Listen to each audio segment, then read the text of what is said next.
Public media Haryana देखने वाले सभी दर्शकों का स्वागत है हमारे यूट्यूब चैनल पर। मैं मेनका देसवाल आज आए हैं जो समचाना गांव आपने सुना होगा, बहुत प्रसिद्ध है, उसके पास के क्षेत्र में आए हैं। सिसाना, गड्डी सिसाना गांव है वहाँ पर। और आप देख रहे हैं मैं गुरुजियों के चरणों में बैठी हूँ। गुरुजियों से परिचय लेंगे कि कैसे बहुत ही तेजस्वी साधु हमारे आज साथ जुड़े हैं। वार्तालाप करेंगे, संवाद करेंगे किस प्रकार इस जीवन में आए हैं और अब तक किस प्रकार की ये जर्नी रही है। ओम नमो नारायण। ओम नमो नारायण जी। अपना परिचय दीजिए। मैं अवधूत संत अमरदास, डेरा दादा हाथीवाड़ा, गड्डी सिसाना। फिलहाल इस समय इस आश्रम का निर्माण चल रहा है। एक अपना आश्रम रोपड़ के अंदर ऋषि मुनि देशम संप्रदाय आश्रम, हमारा गरीबदासी संप्रदाय का ये आश्रम है, जिसके अंदर गरीबदास महाराज व श्रीचंद भगवान की पूजा होती है। तो आप दास संप्रदाय से हैं? जी, मैं दास संप्रदाय से। गुरुजी थोड़ा परिचय अपनी लाइफ का दोगे कि किस प्रकार, मतलब बहुत ही स्मार्ट दिख रहे हो आप, पर ये साधु जीवन में मतलब किस तरह आना होया, ये वैराग्य की तरफ किस प्रकार झुकाव होया? वैसे तो हमारे संतों के अंदर ये कहा जाता है भाई, जो फकीरी है वो परमात्मा की दया से, गुरु पीरों की दया से हमें मिलती है। नहीं तो आज आप समाज के अंदर कहीं भी विचर के देख लो, रोड के किनारे, भट्ठों के ऊपर या स्टेशनों के ऊपर बहुत सारे लोग पड़े हैं। हालांकि अनेकों लोगों को प्रेरित भी किया भाई, अगर तुम ये जीवन नहीं जीना चाहते तो तुम आश्रम के अंदर रहने लग जाओ, कोई ना कोई भजन करोगे, कीर्तन करोगे। लोग इस चीज़ को स्वीकार नहीं करते।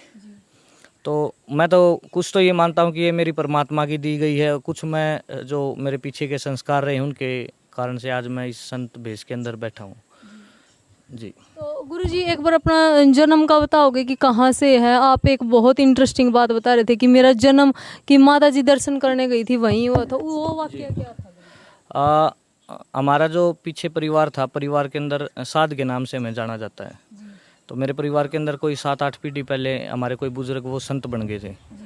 और संत बनने के बाद जब से ही परिवार के अंदर संत पूजा की परंपरा रही है, तो हमारी स्टार्टिंग से ही जो हमारी मान्यता रही है वो जगत गुरु गरीबदास महाराज जी की श्री छुड़ानी धाम के अंदर रही है, जो कि झज्जर डिस्ट्रिक्ट के अंदर पड़ता है।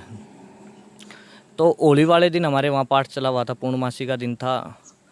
तो मेरी जो माता जी थे और पिताजी थे वो माथा टेकने के लिए वहाँ गए थे, और माथा टेक के जैसे ही वहाँ से निकले, वहाँ से निकलने के बाद ही मेरा उस छुड़ानी नगर के अंदर मेरा जन्म हो गया था, जिसको मैं अपना सौभाग्य मानता हूँ कि जो हमारी आचार्य पीठ है हमारे भेग की, जिस पंथ के अंदर मेरे को सेवा का मौका मिला है, उसकी इस पवित्र भूमि के ऊपर मेरे को जन्म लेने का मौका मिला। गुरुजी परिवार में मतलब कौन कौन था, थोड़ा सा बताओगे आप? कि मतलब वहाँ तो जन्म हो गया, ये बहुत सौभाग्य की बात है, लेकिन परिवार ने भी प्रयास करे होंगे कि पारिवारिक जीवन में रहो। जी। परिवार के अंदर सारा समृद्ध था उस टाइम पे। पिताजी मेरे SHO हैं दिल्ली पुलिस के अंदर, और सारे जितने भी घर के अंदर मेंबर थे लगभग सब किसी सरकारी नौकरी के ऊपर थे। तो उनकी भी यही इच्छा थी कि भाई मैं आगे जीवन में पुलिस में लगूं, और भाई जिस तरह मेरे बड़े बुजुर्गों ने मेहनत की है ऐसे ही अपने जीवन के अंदर मतलब अच्छे काम करके आगे बढ़ूं। लेकिन कुछ संस्कारों से लगा लो, कुछ संतों के आशीर्वादों से लगा लो, मेरी शुरू से ही रुचि थी कि मैं जीवन के अंदर एक साधु बनूं। परिवार में काफ़ी इस चीज़ का विरोध रहा। हालांकि जब मैं छोटा होता था, मैं कहीं चला जाता था तो पहले मारा पीटा भी बहुत गया कि बच्चा सुधर जाए। लेकिन जब मैं नहीं मानना तो उन्होंने सोचा भाई ये नहीं मानेगा तो अगलों को देखो, तो उन्होंने साधुओं को धमकाना शुरू कर दिया। 1-2 को तो मतलब कर दिया, हाथापाई भी होगी। तो फिर उन्होंने उस समय मतलब जब ज़्यादा मेरे को ये लगने लगा कि भाई नहीं अब यहाँ से नहीं होगा, तो उस समय मैं अपना हरियाणा छोड़ के मैं पंजाब के अंदर चला गया था, और पंजाब के अंदर ही मैंने गरीबदासी संप्रदाय से दीक्षा लिया गई। बिल्कुल एक टर्निंग पॉइंट हुआ गुरुजी, आपने बताया था मतलब ऑफ कैमरा कि आप इंग्लिश मीडियम स्कूल में पढ़े करते उस टाइम पे, क्योंकि पिताजी दिल्ली पुलिस में थे। जो वैराग्य का एक भाव आवा है, क्योंकि भाव आते हैं पहले मन में, उसके बाद हम कर्म करते हैं, क्योंकि भाव तो सर्वप्रथम भाव क्या आया था गुरुजी, और किस एज में आया था? सर्वप्रथम भाव मेरे कुछ तो मैं गांव के अंदर हरिचंद नाथ जी महाराज रहते थे, जो सूरदास थे, आंखों से उनको दिखाई नहीं देता था।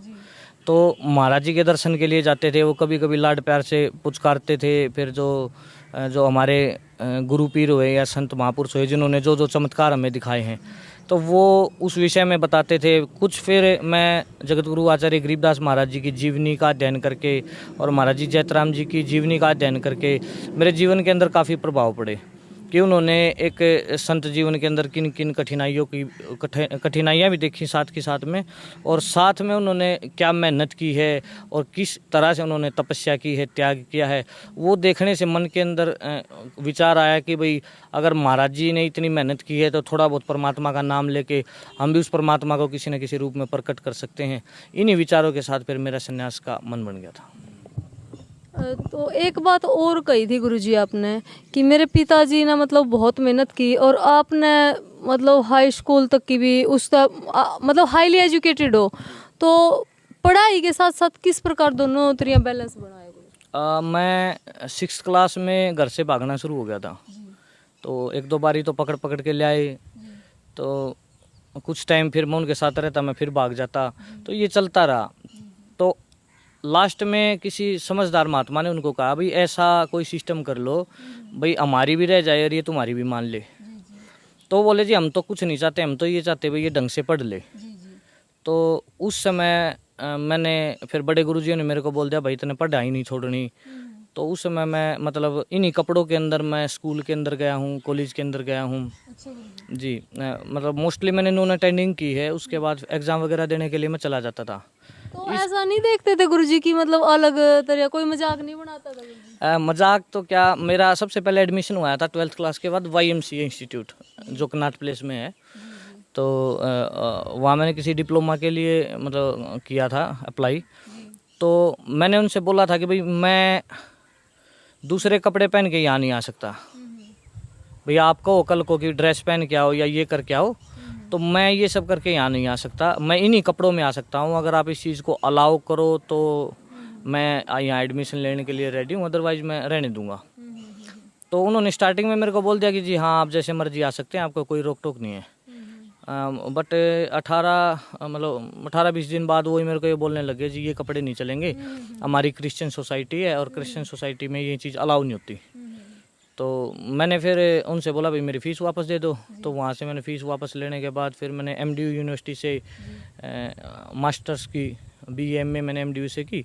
तो स्टार्टिंग में जब मैं MDU के अंदर गया तो जो एंट्री पे जो सिक्योरिटी गार्ड होता है उसने मेरा हाथ पकड़ लिया।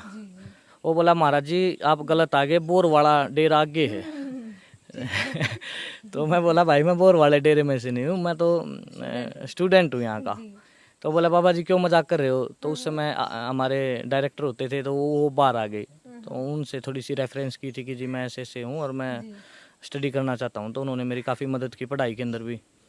तो जब उन्होंने बताया कि भाई ये यहाँ का स्टूडेंट है, स्टार्टिंग में थोड़ा सारा लोग देखते थे भाई पता नहीं क्या आ गया। तो कुछ टाइम बाद फिर रेगुलर मतलब मिलना जुलना हो गया लोगों से, तो बातचीत होती रहती थी। तो इस तरह अपनी मतलब पढ़ाई भी साथ साथ पूरी की। अच्छा एक और बात है गुरु जी इस बात पे कि मतलब डायरेक्टर आए, डायरेक्टर ने सम्मान भी कराया। विदेश वहाँ पे देखा कि बड़े बड़े डॉक्टर हैं वो झुक जहाँ अपने संता का घर मतलब डीपली थॉट करें कि कोई खास बात है, कोई खास एनर्जी है। लेकिन अपने लोकल में क्या है, सिर्फ एक बाबा कहकर मजाक बना दे कि बाबे हैं ये तो है ना डोंग रच रहे हैं। क्या कहना चाहोगे अपने जो आज की जनरेशन में ये थॉट है रहे इसके बारे में? आजकल ना जी थोड़ा मेन जो मैटर है वो हमारे संस्कारों का रहा है। संस्कारों के अंदर जो परिवर्तन आया है, मैं तो ये मानता हूँ कि भाई अगर बच्चा अपनी माँ बाप की भी इज्जत करने लग जाए तो वो बहुत बड़ी बात है। समाज में जिस तरह के बदलाव आ रहे हैं, नशे आ रहे हैं, या मैं हर तरह का मैंने जीवन जिया, यूनिवर्सिटी का भी देखा है, मैंने समाज का भी देखा है। अभी शाम को भी मेरे पास 10-20 आदमी बैठेंगे तो कम से कम समाज व्यवहार की बात होगी। तो इसका जो परिवर्तन रहा है इसका दुष्प्रभाव हमारे ऊपर भी पड़ा है। और समाज के अंदर लोगों का तो कुछ लोगों का तो ये मानना होता है भाई यहाँ घर तक खाली हैं बाबा बन गए, लेकिन ऐसा कुछ नहीं है। जो त्याग है वो हर कोई नहीं कर सकता। अच्छा कहीं यूँ भी कहते हैं गुरुजी एक बहुत सवाल है और शायद वो सवाल आप में तभी किसी ने जरूर पूछा होगा, क्योंकि मैंने एक चंचल नाथ जी की वीडियो बनाई थी और उसमें एक सवाल बहुत ज़्यादा कमेंट में आया था कि डोंग रचाले हैं और बाबे बन जाए, फ्री में कमाने का सब, फ्री में खाने का सबता बढ़िया साधन टोले। क्या कहना चाहोगे सन्यासियों के बारे में ऐसी बात? गुड़िया ऐसी कोई बात नहीं है ढोंग रचाने का। चलो देखो सब आदमी अपना अपना कर्म करते हैं, परमात्मा सबका अपना अपना जिम्मेवारी लगा के भेजता है। अन्न पानी किसी ना किसी के माध्यम से मिलता है। मैं आपको खुद बताता हूँ जीवन के अंदर, आप कभी रोहतक जाओ तो तो रोहतक के अंदर भिवानी चुंगी के ऊपर जन सेवा संस्थान है, वहाँ पूज्य महाराज जी डॉक्टर परमानंद जी महाराज हैं और MBA टॉप पर रहे हैं जी, वो MD यूनिवर्सिटी के पहले बैच के। आज आप उस आश्रम के अंदर जाओगे, लगभग 1200 आदमी उस आश्रम के अंदर रहते हैं जी, जिनका कोई घर परिवार नहीं है। फ्री एजुकेशन उनको मिलती है, कापी कपड़े किताब, मंदबुद्धि आश्रम।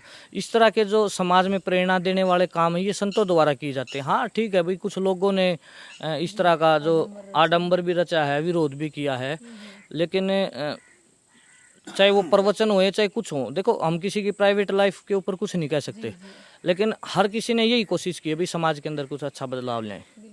हाँ कुछ लोगों ने, नशेड़ियों ने इस चीज़ को थोड़ा गलत कर दिया।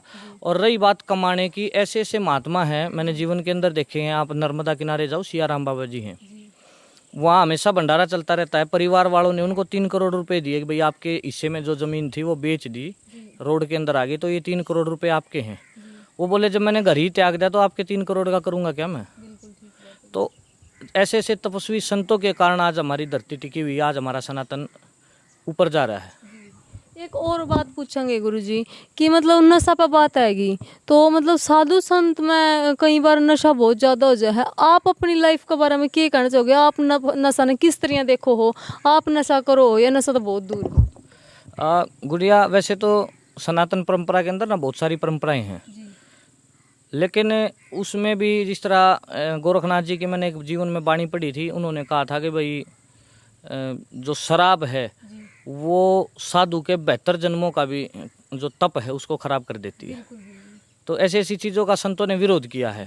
हाँ कुछ चीज़ें ध्यान योग के तौर पे कुछ महात्मा ले लेते हैं, लेकिन उसके लिए जिस तरह मैं कुछ दिन पहले कोई प्रसंग सुन रहा था, तो जब बांग बनी थी उस समय भगवान शंकर ने पार्वती को बोला था कि हे पार्वती, हे शंकर भगवान, ये बांग उन लोगों को देना जो नित्य प्रति आपका भजन करते हैं या ध्यान करते हैं। अगर आप किसी अनाड़ी आदमी को इस चीज़ को दोगे तो ये समाज के अंदर कुरीतियाँ या फिर जो हंस खेल कर उसको समय को बर्बाद कर देगा, जो परमात्मा के चिंतन के लिए नहीं है। हालांकि कुछ परंपराओं के अंदर ये सब चलती है। हमारी गरीबदासी संप्रदाय के अंदर कोई इस तरह का सिद्धांत नहीं है। हमारी गरीबदासी संप्रदाय में बोला जाता है सूरा पान मद बांसाहारी गमन करे भोगे पर नारी 70 जन्म कटत है शीशम साक्षी साहिब है जगदीशम। तो इस तरह के नशे पते का हमारी संप्रदाय के अंदर विरोध किया जाता है और समाज के अंदर भी यही कोशिश की जाती है कि भाई इस तरह का नशा समाज में ना फैले। तो आप नशे से बहुत दूर हो, ये कहना चाहोगे? जी। तो मतलब एक कह कर है अगर भगवान का भजन करना तो सौंपी में करो, क्योंकि भगवान का भजन का टाइम हो जर नशा ना हो कहीं बार तो वो टाइम निकल जाएगा। तो आप खुद ये मानो कि नशा नहीं करना चाहिए, कहीं ना कहीं बुद्धि को नहीं पता जी। कुछ चीज़ें होती है मेडिसिन तौर पे, बहुत सारे महात्मा जो अठयोगी होते हैं, जिस तरह कोई खड़ी शरीर की तपस्या कर रहा है, कोई पच ढूंढने की तपस्या कर रहा है, या कुछ मौन भी रहते हैं, वो इन चीज़ों का प्रयोग करते हैं। कुछ संप्रदायों के अंदर सिद्धांत है, तो उसके तौर पे तो वो उनका अपना अलग विषय है, लेकिन सामाजिक तौर पे मैं इन चीज़ों का विरोध करता हूँ। गुरुजी एक और छोटी सी बात पूछना चाहूँगे। कई बार कमेंट ऐसे हैं, मतलब अपने जो व्यूअर हैं बहुत प्यार दे हुए हैं, देखो इनका प्यार है जब मिलियन हम अपनी वीडियो जावे हैं। कई बार कहते हैं कि भगमा वाणा देखा है, वो अग्नि वस्त्र देखे हैं और अपना सफ़ेद वस्त्र भी देखे हैं, तो ये ब्लैक वस्त्र वाला जो ई मतलब कई साधु ब्लैक वस्त्र धारण करे, इसका थोड़ा परिचय दो। सब संप्रदाय में अलग अलग सिद्धांत है। तो जैसे उदासीन संप्रदाय के अंदर बोला जाता है शाम से जर्द सुरखाई जो पहने सो गुरबाई। तो कुछ संप्रदाय में जिस तरह हमारी संप्रदाय होगी, हमारी संप्रदाय के अंदर काले वस्त्र सिर्फ हमारी 2 ही परंपराएं धारण करती हैं। एक तो मेरे बड़े गुरु भाई हैं महामंडलेश्वर स्वामी जसदेवानंद जी पूर्णदास जी की संप्रदाय से, और एक मेरे पूज्य गुरुदेव जी, उनके बाद ये काले वस्त्र मेरे को ही मिले हैं। तो इनको निर्वाण माना जाता है, शून्य का प्रतीक माना जाता है, क्योंकि शून्य से ही सारी सृष्टि का उत्पन्न हुआ है, अग्नि भी उसके अंदर से निकली है। तो इसके अंदर ये माना जाता है भाई जब आदमी निर्वाण हो जाता है तो वो परमहंसवृत्ति की तरफ जाने के लिए, उसका अभ्यास करने के लिए, इन सब चीज़ों के लिए इसका एक माध्यम लिया जाता है। तो हर परंपरा के अंदर अलग अलग नियम है। जैसे निर्वाण जी जो होंगे उदासीन संप्रदाय में वो धारण करते हैं, और संप्रदायों के अंदर भी है, लेकिन मेरे को उनको विषय में इतनी ज़्यादा जानकारी नहीं, क्योंकि सब संप्रदाय के अलग अलग नियम है। तो मतलब आप ये कहना चाहोगे गुरुजी कि कहीं ना कहीं ये जो मतलब वस्त्र मिला है इनका भी एक्स्ट्रा का बाद मिला है ये गुरुजी? मैं आपको बताऊं जी, सफ़ेद प्रतीक कलर है जो शांति का प्रतीक है, शुद्धता का प्रतीक है। तो जब हम साधु बनने आते हैं तो हमें सफ़ेद वस्त्र पहनाए जाते हैं। उस सफ़ेद वस्त्र से हमें विद्या ग्रहण करना, ज्ञान अध्ययन करना, या सूक्ष्म जो शरीर की सफाई या आश्रम की सफाई या पूजा अर्चना के अंदर जो सफाई, उन विषय में सिखाया जाता है। उसके बाद हमें पीले वस्त्र पहनाए जाते हैं। पीले वस्त्र ज्ञान का प्रतीक है। उस समय आदमी कर्मकांड सीखता है, क्रियाएं सीखता है, पूजा पाठ, जो भी अपनी भजन क्रिया होती हैं, या जो हमारी संप्रदाय के अंदर जिस तरह वाणी का अध्ययन किया जाता है, तो उसका अध्ययन हमें कराया जाता है। वो एक विद्यार्थी के तौर पे होते हैं। तीसरा, हमें भगवा वस्त्र दिया जाता है जो तप का प्रतीक होता है जी। उस तप के अंदर हमें हर तरह का तप हमारे आश्रम में, जैसे अभी पीछे मेरे शिष्य ने स्वामी अचलदास जी ने पचधूणे तपस्या, खड़ेश्वरी तपस्या यहाँ आश्रम के अंदर पूरी की। तो उस तरह तपस्या पूर्ण करने के बाद उनको काले वस्त्र पहनाए जाते हैं, जिनको निर्वाण कहा जाता है। तो उस समय आदमी ने ये संसार से सारी वृत्तियां हटा के उस परमात्मा का चिंतन करना होता है और उसके अंदर लीन होना पड़ता है। तो उसके अभ्यास के लिए हमें काले वस्त्र पहनाए जाते हैं। एक बात और एज है गुरुजी, साधु मतलब महात्मा को मोस्टली देखा गया है कि जो जटाएं हैं बहुत लंबी लंबी हो जाए। कई माता बहन कहते हैं कि हम इतने शैम्पू तो वहाँ इतने महंगे महंगे हैं तब हमारे बाल नहीं बदले, लेकिन जो साधु महात्मा है इनकी जटाएं हैं इतनी लंबी हो जाए, मतलब इसमें एक खास पावर है गुरुजी, कोई न कोई तो रहस्य। क्या बात है गुरुजी की साधु जीवन में आने के बाद जटाएं इतनी ज़्यादा बढ़ जाती है? इसके अंदर मुख्य तौर पर आदमी का तप काम करता है जी। और जटाओं के अंदर ये सिद्धांत होता है भी जैसे कोई केस का टूट गया तो वो टूटने के बाद धरती पे नहीं गिरता, वो इसी के अंदर निर्लेप रहता है। तो ये एक प्रतीक है कि आदमी को हमेशा परमात्मा के अंदर निर्लेप रहना चाहिए। संसार के अंदर हम जीवन जीने आए हैं, हमें अनेकों उदाहरण संसार के अंदर मिलते हैं। जैसे एक अनल पक्षी का उदाहरण देते हैं। अनल पक्षी आकाश मार्ग से अपना अंडा छोड़ देता है। वो ओजोन लेयर के पास उसका मतलब घर माना जाता है। तो वो पक्षी ऊपर से अपना अंडा छोड़ देता है और वो धरती पर जो ग्रेविटेशन फोर्स से जो खींचता है और हवा के घर्षण से वो गर्म होकर ऊपर ही टूट जाता है और उसके अंदर से बच्चा निकल जाता है। बच्चा निकलने के बाद वो धरती के ऊपर गिर जाता है। जब तक उसको उड़ना नहीं आता वो सभी पशु पक्षियों के साथ मिलजुल के रहता है, उनके साथ खेलता भी है, उनके साथ भोजन भी करता है। लेकिन जब उसको उड़ना आ जाता है तो उसका दिमाग में एक ही बात होती है भाई उसके माता पिता ऊपर हैं और वो इस धरती से उड़ के अपने माँ बाप को मिल लेता है और बगैर उसको देखे एक कसक के माध्यम से, करुणा के माध्यम से, एक पुकार के माध्यम से उसको प्राप्त कर लेता है। उसी तरह साधु का जीवन है, मिलके हमें समाज में सबके साथ रहना पड़ता है, सामाजिक रीति रिवाज भी अपनानी पड़ती हैं, हर तरह का सिद्धांत अपनाना पड़ता है। लेकिन मन में हमेशा यही चिंतन रहता है कि उस परमात्मा के चरणों के अंदर कब जीव को वास मिले। एक बात और पूछूंगी गुरुजी, इंटरेस्टिंग है शायद, मतलब है साधु जीवन की, मैंने पूछनी चाहिए या नहीं, लेकिन पूछूंगी। आप मतलब इतने हैंडसम हो गुरुजी, और ये समाज तो देखो आज और दिशा में है, इसके बारे में तो मैं क्या कहूँ। क्या कभी भी मतलब एक विचार मात्र भी नहीं आता कि इस जो अपना वैराग्य पथ है इससे अडिग हो जो या भ्रमित होने का? श्यामी का कोई सा आया हो गुरुजी कि मतलब हटाने का प्रयास किया हो? नहीं, इस तरह का मेरे जीवन में कोई आया नहीं है, क्योंकि बचपन से ही पुराने संतों के अंदर रहा हूँ, वृक्ष संतों के अंदर रहा हूँ। तो मैं मतलब नगरी की तरफ बहुत कम जाता हूँ, शुरू से ही मेरी आदत है। मेरे जितने भी आश्रम हैं सारे नगरी से बाहर है और नगरी से बाहर ही रहना मैं पसंद करता हूँ। तो मन में कभी ऐसा विचार नहीं आया। और रही बात शरीर की, तो साधु जीवन में सबसे पहले यही सिखाया जाता है भाई ये तपस्या है, इसके अंदर ये जो काया है ये एक दिन ऐसी हो जाएगी, मुरझा जाएगी, या एक मतलब जो सुंदर रूप है एक समय वो भी कुरूप के अंदर बदल जाएगा। कुछ भी संसार के अंदर नित्य नहीं है और नित्य ना होने के कारण इसका चिंतन करना भी मतलब एक व्यर्थ ही है। लास्ट में गुरुजी अपने जो ये दर्शक है इन्हें क्या कहना चाहोगे कि आज अपना सनातन किस ओर जा रहा है और जो आने वाली नई जनरेशन है, क्योंकि एक जो सन्यासी जीवन ने एक अलग ही तरह देखा है, ये जनरेशन जो आगे आने वाली है, आप एक साधु का तौर पर क्या कहना चाहोगे? आज की जो जनरेशन है वो थोड़ा प्रैक्टिकल जीवन जो ले रही है वो तर्क के ऊपर ले रही है। हालांकि आदमी को जो सन्यास का जीवन है वो बहुत सहजता का जीवन है। जो आधुनिकता ने समाज के अंदर भी इतने बदलाव लाए हैं वो उसका जो प्रभाव है वो हमारे सनातन के ऊपर भी पड़ा है। बहुत सारे लोग सनातन को मतलब देखकर, उसके तौर तरीके को देखकर प्रभावित हो रहे हैं।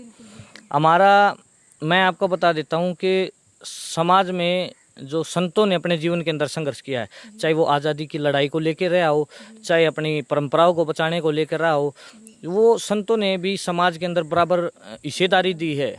और मैं यही चाहता हूँ कि जो आने वाला जीवन है वो समाज को जो साधु जो बन रहे हैं, जो अपना सब कुछ त्याग कर समाज को समर्पित हो रहे हैं, उनको बढ़ावा दे के समाज के अंदर अच्छे कार्य करने का प्रयास करें, सनातन को आगे बढ़ाने का प्रयास करें। और लोगों के अंदर आया है बदलाव, आज आया है। हमारे आदमी बेशक भोले जरूर हैं, लेकिन आज भी इनके अंदर वो नियम है कि गऊ की रोटी पहले निकालना, साधुओं को भिक्षा देना। गांव के अंदर जब हम भिक्षा करने जाते हैं तो आज लोगों के अंदर अभी संस्कार बचे हैं, और मैं परमात्मा से यही प्रार्थना करूंगा कि ये संस्कार सदा बचे रहें। और जो सनातन की शान है, हमारे जो साधु हैं, भारत की शान है जो साधु हैं, इन्होंने अनेकों देशों में भी जाके उस चीज़ का जो प्रचार किया है, आज लोग सनातन की तरफ बढ़ रहे हैं। तो मैं आप सभी से भी ये अनुरोध करूंगा कि धर्म के प्रति आदमी को हमेशा जागरूक रहना चाहिए, क्योंकि धर्म जीवन जीने का तरीका सिखाता है और ज्ञान देता है और समाज की व्यवस्था समझाता है। मेरी यह वीडियो आज की कैसी लगी, गुरुजियों के विचार विशेषकर कैसे लगे? इतना युवा होने के बाद भी जो कर्तव्य पथ है उस पर अडिग हैं, संपन्न परिवार होने के बावजूद भी वैराग्य की तरफ आए हैं और साधु जीवन को अपनाया है। परिवार बिल्कुल परिपूर्ण था, हर तरफ से परिपूर्ण था, नौकरियों से। तो एक जो भगवान के प्रति इनकी आस्था है, जो अडिग भक्ति है, उसको लेकर आप क्या कहना चाहोगे? कमेंट बॉक्स में अपनी राय जरूर देना। मेरी आज की वीडियो कैसी लगी ये भी कमेंट करके ज़रूर बताना। जय हिंद, जय हरियाणा।